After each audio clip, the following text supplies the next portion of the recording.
Muito bem, Lucas, não é? Você já sabe que estamos trafegando, navegando, caminhando sobre o Evangelho de Lucas, aprendendo juntos aqui domingo a domingo o que Lucas quis dizer quando escreveu essas palavras no seu Evangelho, que hoje para nós é o seu Evangelho de Lucas, o Evangelho de Lucas, a Teófilo. E tem sido bem esclarecedor. Eu quero dizer para você que eu tenho aprendido bastante com essas conversas. Só para a gente fazer uma introdução aqui muito rápida, antes de entrarmos no tema de hoje, até para você que chegou agora, Lucas, a partir do capítulo 4, que foi a tônica das conversas anteriores, ele faz muitos sinais. Muitos sinais. Nós já aprendemos o porquê Jesus faz sinais e por que nós chamamos aqueles atos miraculosos que Jesus faz de sinais. E Lucas deixa claro que Jesus está mostrando algo através desses sinais. É uma manifestação da sua misericórdia e compaixão, mas há também algo que ele quer falar. E ele vai fazendo sinais, até que alguém entende o que é que Jesus está querendo dizer ao fazer o que faz. Eu me refiro a Pedro, que depois da pesca maravilhosa, diz lá no capítulo 5, versículo 8, ele se ajoelha diante de Jesus e diz: afasta-te de mim, Senhor, porque sou um homem pecador. Lembra disso? Conversa da semana passada. Finalmente, alguém compreendeu o que é que Jesus estava dizendo com os sinais que fez. E a partir daí, Jesus o convida, o convoca, posso até dizer assim, para que ele se torne um pescador de homens e também aqueles que estão com ele, é a formação do seu grupo de discípulos que andará com ele, e Jesus continua anunciando a sua messianidade, ele continua apresentando o reino e convidando pessoas. Muito bem, depois disso, desse encontro com Pedro e a convocação dos seus discípulos, o que é que Lucas registra a respeito das ações de Jesus? O que é que Jesus começa a fazer a partir daí? Vou te dizer, é que Jesus continua fazendo sinais. Sim, Jesus continua fazendo sinais miraculosos. E ele quer dizer coisas, ele continua querendo dizer coisas a respeito, ou melhor, através desses sinais. E a partir de hoje nós entraremos em 3 situações. 2 delas, chamadas por nós de milagres. Você conhece bem a cura do leproso, que é a nossa conversa de hoje. Semana que vem a cura do paralítico e depois o convite de Jesus para que Levi, que era um pecador, claro, ali dentro da sociedade, o acompanhe. E Jesus usa essas 3 situações para dizer que o reino de Deus veio para todos. Essa é a tônica das nossas 3 conversas sequenciais, provavelmente, a não ser que alguma coisa mude, mas durante a semana conversamos que deve ser esse o caminho. E Lucas então registra essas três situações: a cura do leproso, a cura do paralítico, a convocação de Levi. E ele faz isso, o interessante, gente, é que ele não usa uma ordem cronológica como os demais evangelhos, como Marcos e como Mateus. Lucas coloca esses 3 acontecimentos na sequência, mas ele inverte a ordem, ele não segue uma ordem cronológica. Por quê? Porque Lucas quer dizer algo. Ele está narrando a Teófilo o que Jesus está fazendo e falando para Teófilo o que Jesus quer falar através do que faz. E Jesus quer falar isso: o reino de Deus é para todos. Vamos entender melhor isso? Lá em Lucas 5,12, esse ato miraculoso de Jesus, que é a cura de um leproso. Então o texto diz assim: estando Jesus numa das cidades, passou um homem coberto de lepra. Quando viu Jesus, prostrou-se rosto em terra e rogou-lhe: se quiseres, podes purificar-me. Jesus estendeu a mão e tocou nele, dizendo: quero, seja purificado. E imediatamente a lepra o deixou. Então Jesus lhe ordenou: não conte isso a ninguém, mas vá mostrar-se ao sacerdote e ofereça pela sua purificação os sacrifícios que Moisés ordenou, para que sirva de testemunho. Todavia as notícias a respeito dele se espalhavam ainda mais, de forma que as multidões vinham para ouvi-lo e para serem curadas de suas doenças, mas Jesus retirava-se para lugares solitários e orava. Você já ouviu essa história? Você sabe, ela está registrada nos evangelhos. Jesus curou leprosos, e é isso que o texto diz. Um homem coberto de lepra vem andando até Jesus e se encontra com Jesus e se prostra diante de Jesus e faz uma afirmação: se o Senhor quiser, o Senhor pode me purificar. Jesus responde que quer, e aquele homem é curado. Bom, um detalhe é que esse homem coberto de lepra, e aliás, o termo lepra usado no texto aqui serve para qualquer tipo de doença de pele. A lei previa isso, e a pessoa deveria procurar o sacerdote e ser avaliada diante de até mesmo uma pequena mancha. Era a forma como eles lidavam com isso. Esse homem, você sabe, você já escutou isso, que ele fazia parte de um grupo de pessoas altamente excluídas da religião, da família e da própria sociedade. Os leprosos eram altamente excluídos, nós sabemos disso. Da onde vem isso? De onde provém essa exclusão? Como é que isso começou? Por que essas pessoas sofriam disso? Bom, eu acho importante nós aprofundarmos nosso entendimento sobre isso. Sabe qual é o fundamento disso? A lei. Lá em Levítico 21, diz o seguinte, versículo 16: disse ainda o Senhor a Moisés: diga a Arão, pelas suas gerações, nenhum dos seus descendentes que tenha algum defeito poderá aproximar-se para trazer ao seu Deus ofertas de alimento. Nenhum descendente do sacerdote Arão que tenha qualquer defeito poderá aproximar-se para apresentar ao Senhor ofertas preparadas no fogo. Tem defeito? Não poderá aproximar-se para trazê-las ao seu Deus. Por causa do seu defeito, não se aproximará do véu, nem do altar, para que não profane o meu santuário. Eu sou o Senhor que os santifico. Pronto. Essa é a parte da lei que diz que pessoas com qualquer tipo de deficiência física, e eu até cortei o texto aqui porque ele é um pouco longo, mas há uma descrição dos tipos de doenças físicas que geravam essa situação. O texto diz que essas pessoas não podiam se relacionar com a religião de Israel. É o que o texto de Levítico 21 diz. Os descendentes de Arão, participantes da comunidade como sacerdotes, que tivessem essa situação de uma enfermidade física, especificada aqui claramente no texto, não poderiam ir até o santuário oferecerem sacrifícios ao Senhor. Por quê? A pergunta talvez seja essa: por quê? Porque a santidade divina, ela é completa e perfeita, e ela não pode ser desprezada por nós. Nessa relação homem pecador, homem cheio de pecado, e Deus santo, há um respeito que deve ser levado em consideração. E a ideia com certeza é essa. Meu professor lá no seminário, Bernardo Shaw, me ensinou que Deus é perigoso. Não se brinca com Deus.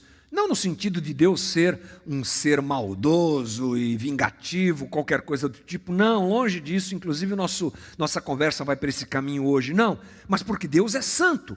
E absolutamente santo.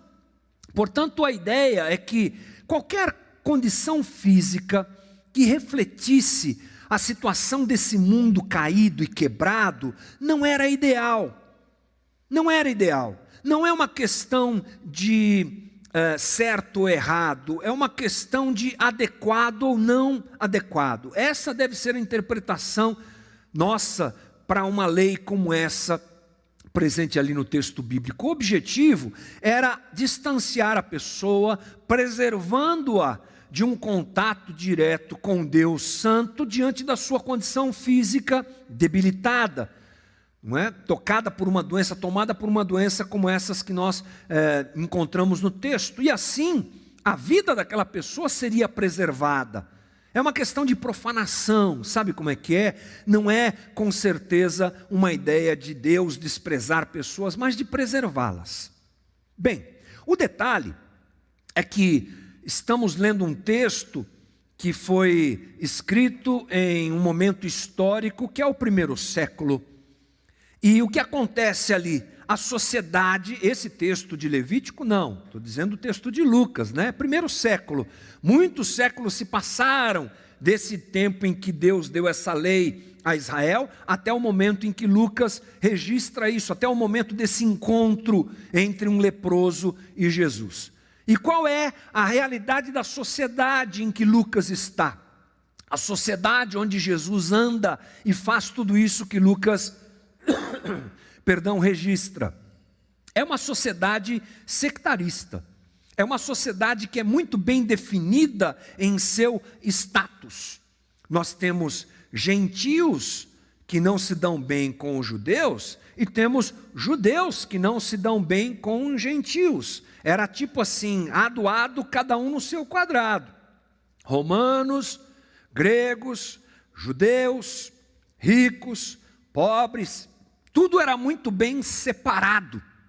Aliás, já dissemos aqui algumas vezes que o que chama a atenção da população local e da sociedade da época, quando a igreja começa, é essa quebra de distanciamento. Porque as pessoas começam a conviver, romanos, gregos, judeus e outras nações e outras pessoas na igreja. Isso chama muito a atenção da sociedade na época, que era, volto a dizer, altamente dividida em classes, em status, em segmentação. Bem, portanto, daquela lei dada por Deus e registrada lá no livro de Levítico até aqui, o que aconteceu?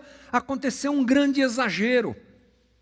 A religião de Israel, contaminada, diria eu, por esse jeito de pensar da sociedade do primeiro século, ela interpreta a lei de forma errada. E esse viés sectarista da sociedade radicaliza a situação dessas pessoas. E o que acontece? Elas não podem nem sequer viverem a sua vida. A lei dizia, não pode, esses daí não podem chegar lá no Santo dos Santos. Mas a sociedade, do seu jeito de pensar, influencia a religião e tudo contribui para que essas pessoas percam a sua própria vida. Um exemplo interessante é uma comunidade chamada Qumran. Você já deve ter ouvido falar dos pergaminhos do Mar Morto. É desse pessoal aí. Que era essa comunidade sacerdotal de Qumran? Eles são um exemplo interessante do que aconteceu.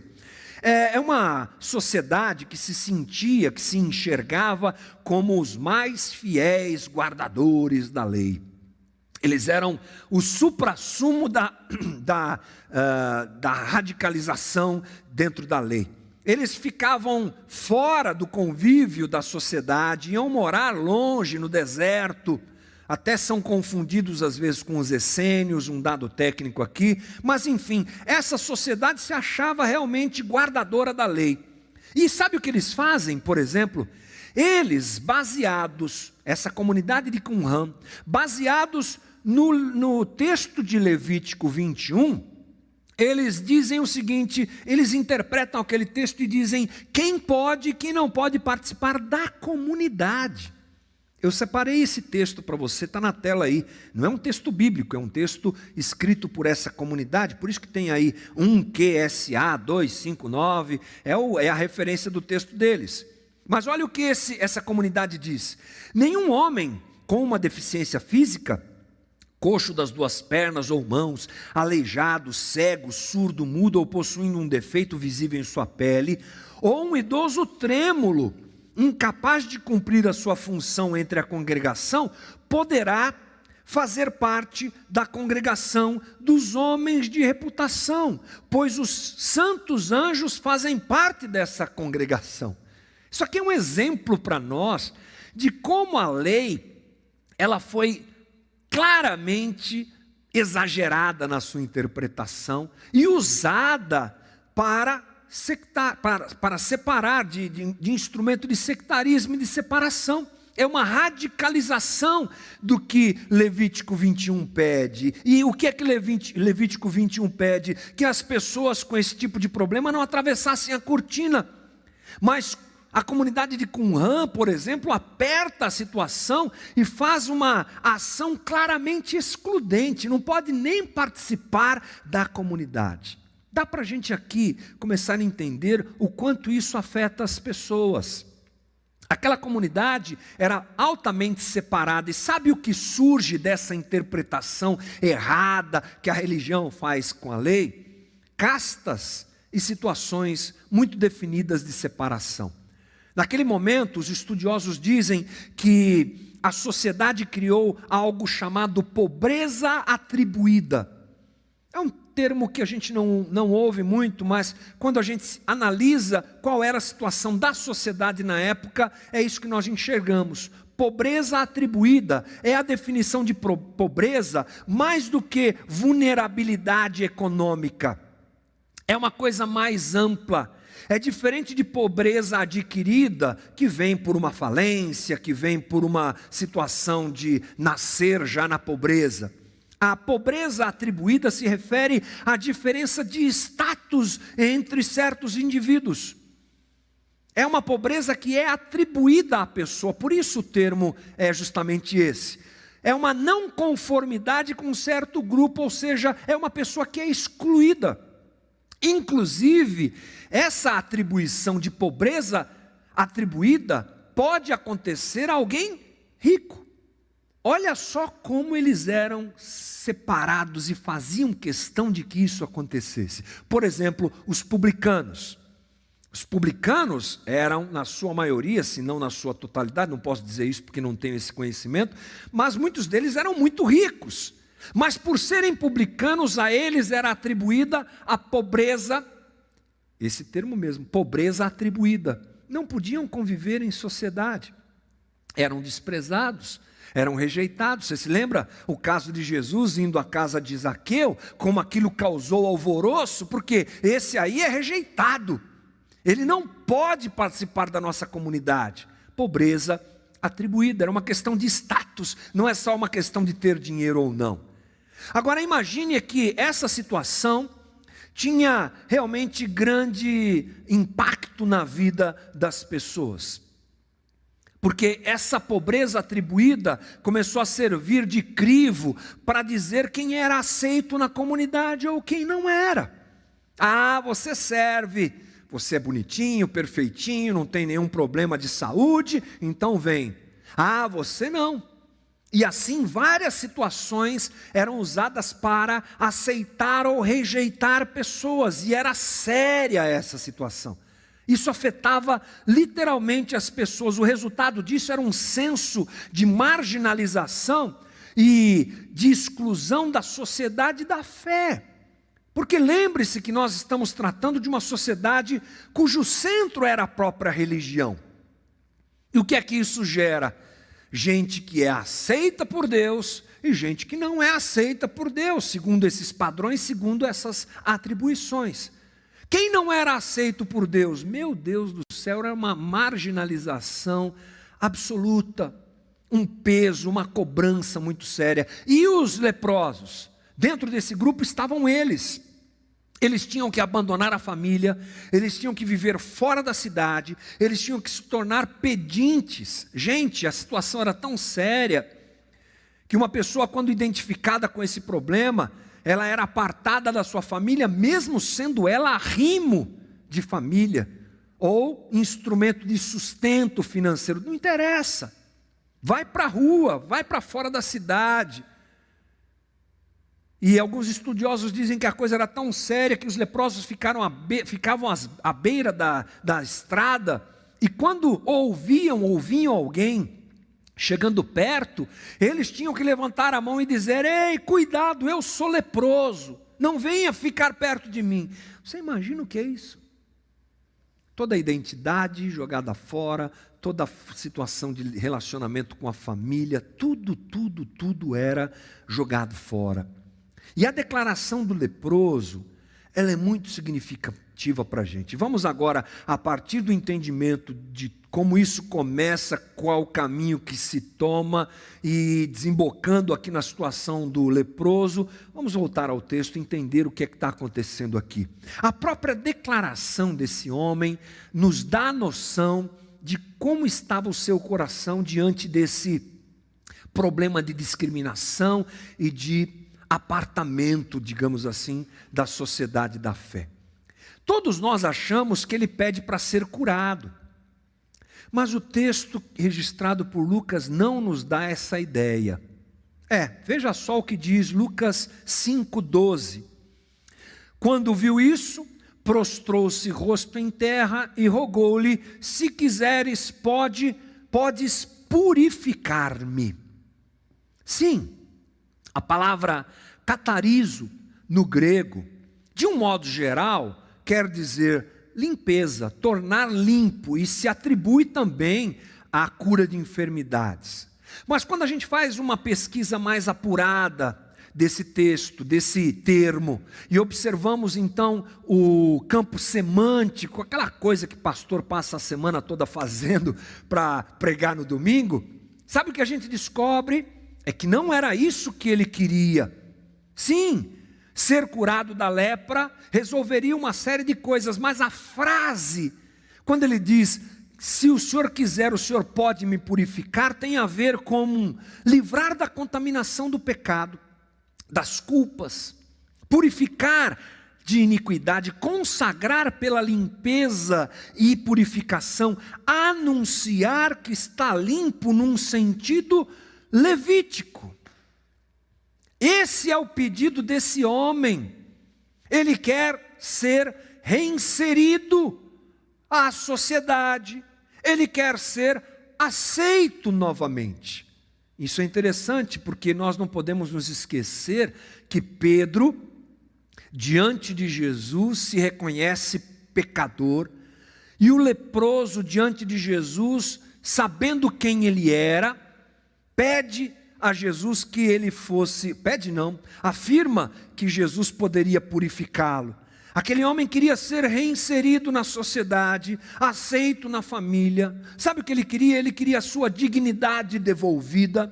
Ele queria que aquele peso que era tão grande fosse tirado. Ele queria, gente, ser amado.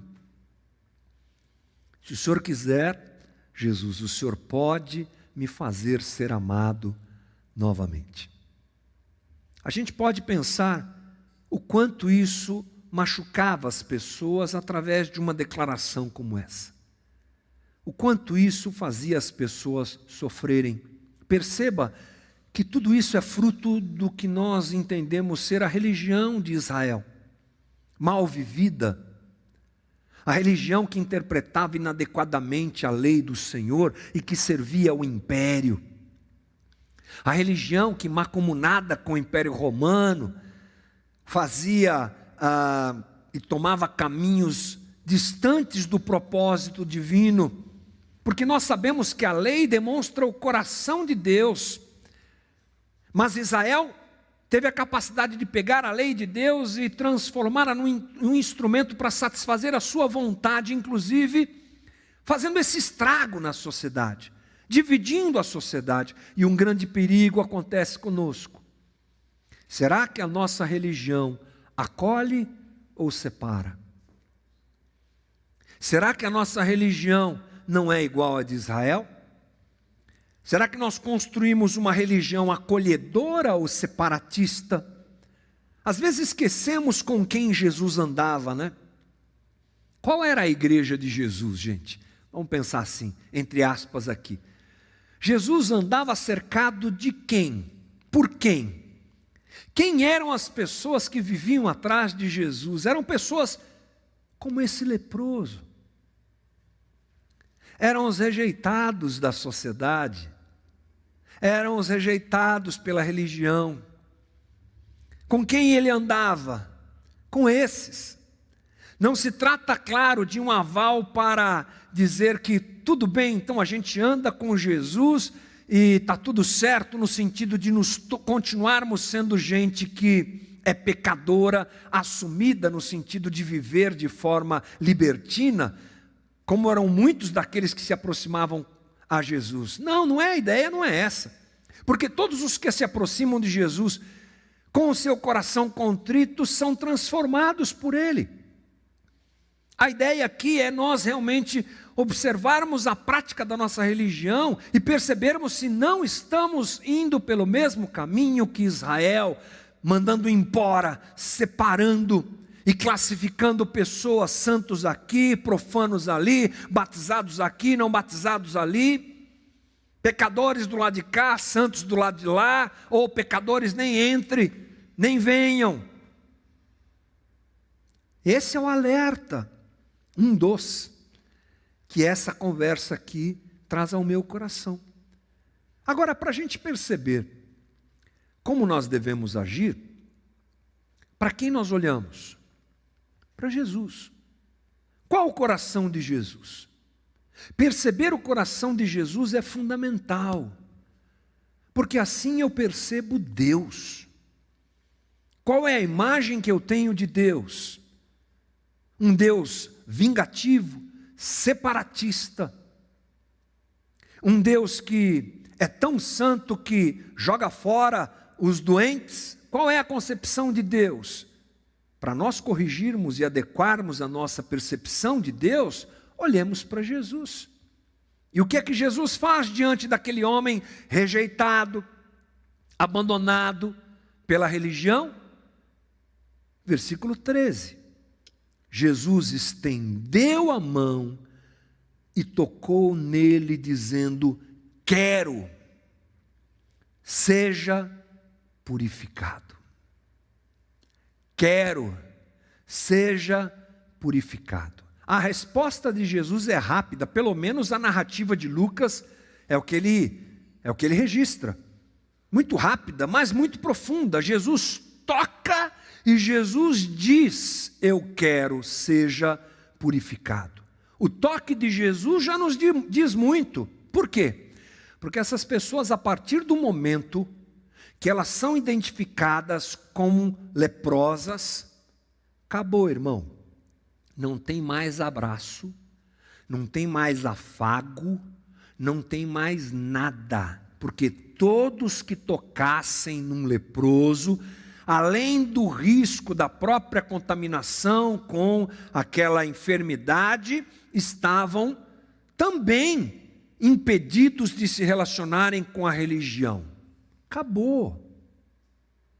Não tem mais carinho, não tem mais abraço, não tem mais nada. Porque a religião de Israel entendia que o puro não pode tocar o impuro, porque se o puro toca o puro também fica impuro. Esse caminho mal compreendido da religião gerava o quê? Esse distanciamento óbvio. E Jesus, o puro, o completamente santo, vem para mostrar que isso acabou e toca o impuro. Toca. Sei lá quantos anos talvez tenham se passado da última vez que aquele homem foi de alguma maneira tocado por alguém, mas Jesus rompe com esse distanciamento e toca o leproso. Está falando muito para a gente isso. A segunda coisa é que ele fala: eu quero que você seja purificado. Para a gente entender isso, vamos nos lembrar que Jesus, um pouco antes, lá em Nazaré, nós estudamos isso juntos aqui, entra numa sinagoga, abre o rolo do profeta Isaías e lê Isaías, o que para nós é hoje Isaías 61. Lembra disso? Lucas 4,18. E ele leu o seguinte texto: o Espírito do Senhor está sobre mim, porque Ele me ungiu para pregar boas novas aos pobres, Ele me enviou para proclamar liberdade aos presos e recuperação da vista aos cegos, para libertar os oprimidos e proclamar o ano da graça do Senhor. Essa é a identificação de Jesus. Eu vim apresentar a vocês, e a partir de agora, com a minha chegada, chega o ano da graça do Senhor. Olha o que um estudioso diz sobre isso. A expressão, o ano da graça do Senhor, é o ano bem-vindo do Senhor, a saber, o ano que o Senhor escolheu para propiciar às pessoas a graça totalmente extraordinária da obra da salvação. Ela responde a uma formulação hebraica que significa o ano em que Javé executa sua resolução de graça e salvação. O ano da graça chegou. É o que Jesus anunciou pouco antes lá em Nazaré. E agora, diante desse homem, ele confirma isso. Eu vim aqui proclamar o jubileu escatológico de Deus. Eu vim aqui para trazer a graça e a salvação às pessoas. E isso é significativo para nós.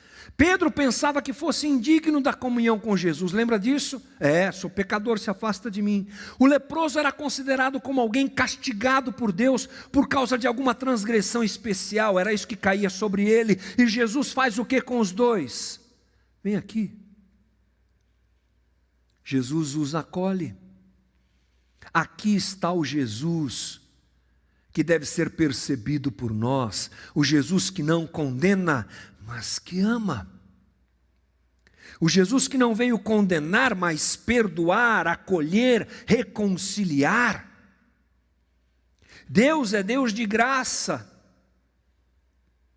Você fala isso, eu falo isso.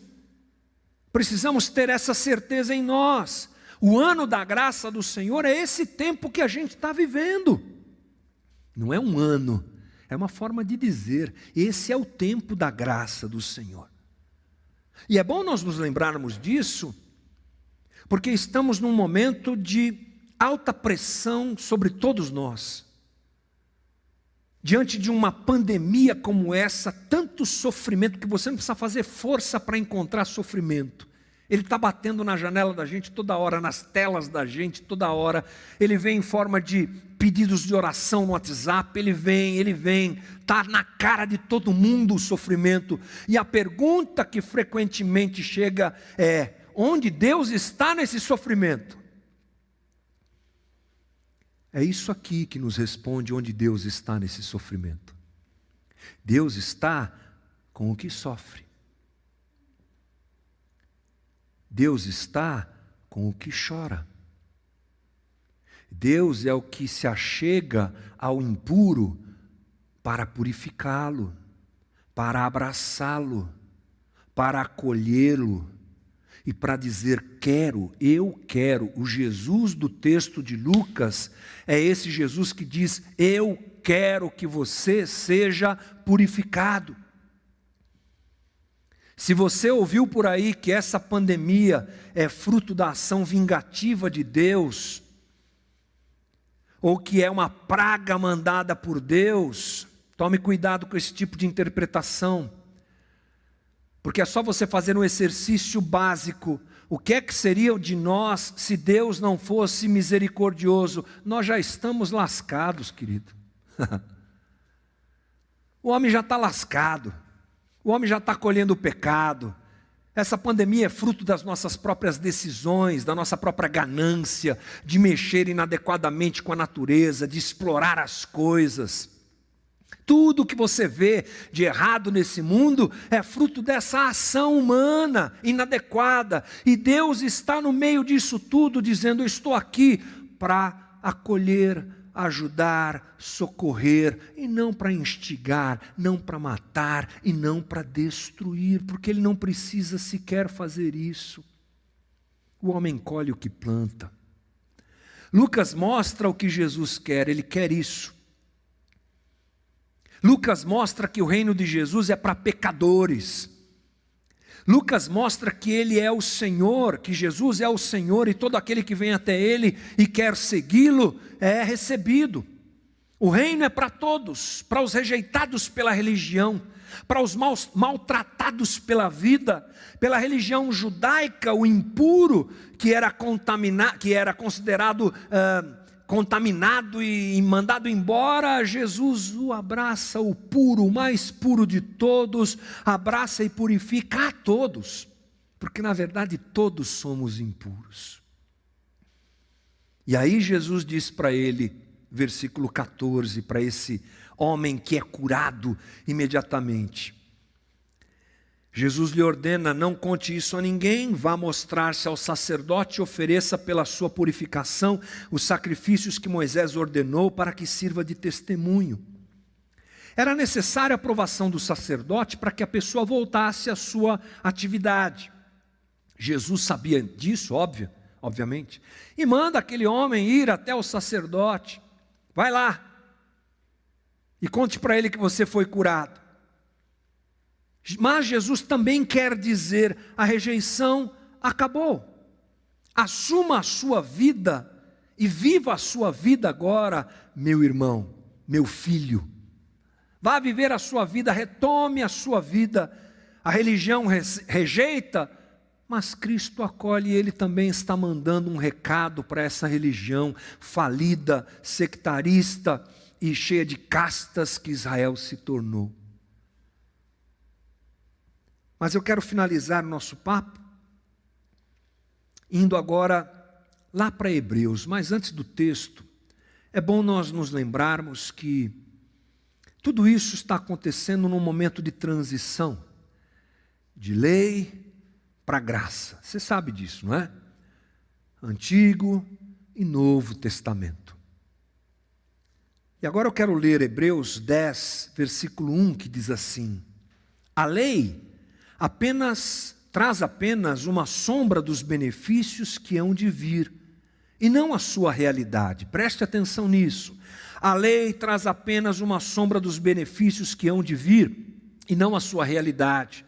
Por isso ela nunca consegue, mediante os mesmos sacrifícios repetidos ano após ano, aperfeiçoar os que se aproximam para adorar. Para aí. Vamos nos lembrar que a lei foi dada por Deus para direcionar essa relação homem e Deus. Mas Hebreus diz que ela não é suficiente, e não é mesmo. A lei não consegue resolver esse afastamento das pessoas de Deus. É sacrifício, mais sacrifício, mais sacrifício, e nunca isso é resolvido. Mas Jesus vem, e Hebreus apresenta o sumo sacerdote, que faz o sumo sacrifício, Jesus, para de uma vez por todas resolver essa questão que a lei não podia resolver. Os impuros não podiam chegar até Deus, mas agora podem. Olha o que diz Hebreus 10 na sequência, versículo 5. Por isso, quando Cristo veio ao mundo, disse: sacrifício e oferta não quiseste, mas um corpo me preparaste. De holocaustos e ofertas pelo pecado não te agradaste. Então eu disse: aqui estou. No livro está escrito a meu respeito: vim para fazer a tua vontade, ó Deus. Primeiro ele disse: sacrifícios, ofertas, holocaustos e ofertas pelo pecado não quiseste, nem deles te agradaste, os quais eram feitos conforme a lei. Então acrescentou: aqui estou, vim para fazer a tua vontade. Ele cancela o primeiro para estabelecer o segundo. Pelo cumprimento dessa vontade somos santificados por meio do sacrifício do corpo de Jesus Cristo, oferecido uma vez por todas. Hoje essa possibilidade é real. O impuro, eu e você e todos nós podemos chegar a Deus.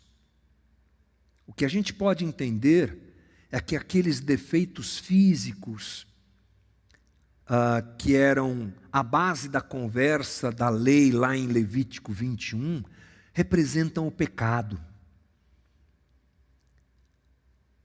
que hoje é resolvido definitivamente pela pessoa de Cristo e pelo seu sacrifício na cruz. O sacrifício de Cristo é que pode resolver essa questão definitivamente. E através dele, eu e você, pecadores convictos e absolutos, podemos, porque ele quis e porque ele quer, podemos chegar até ele. Ele, o puro, nos toca e nos purifica para nós nos relacionarmos com o Pai, para nós nos relacionarmos com Ele. Essa manhã é uma manhã para nós pensarmos na prática da nossa religião, sem dúvida nenhuma, mas também uma manhã para nós, diante da mesa do Senhor, que nós já iremos celebrar a ceia, pensarmos nesse amor absoluto, completo, imenso, inigualável, que nos alcançou. E a palavra que ecoa sobre mim e sobre você é: eu quero, fique puro, fique purificado. E a partir desse olhar, nós olhemos para os outros, não como santos que condenam, porque não o somos, mas como pecadores amados, recebidos, abraçados pelo quero de Jesus, tocados por Ele. Assim, nós também nos relacionemos com aqueles que Deus vai trazer até nós. Que Deus nos abençoe. Vamos orar. Querido Jesus, Tua palavra é viva e verdadeira sobre a gente. E meu coração está junto com os meus irmãos diante do Senhor. Porque o reino é para todos. É o que Lucas está explicando para Teófilo. O reino é para todos.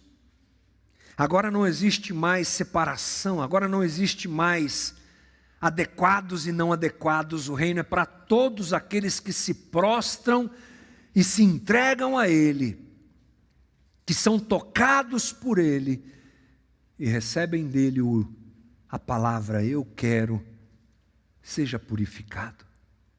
Obrigado, Jesus, porque somos os defeituosos aceitos por Ti. Somos os pecadores amados por Ti. E o reino é para todos.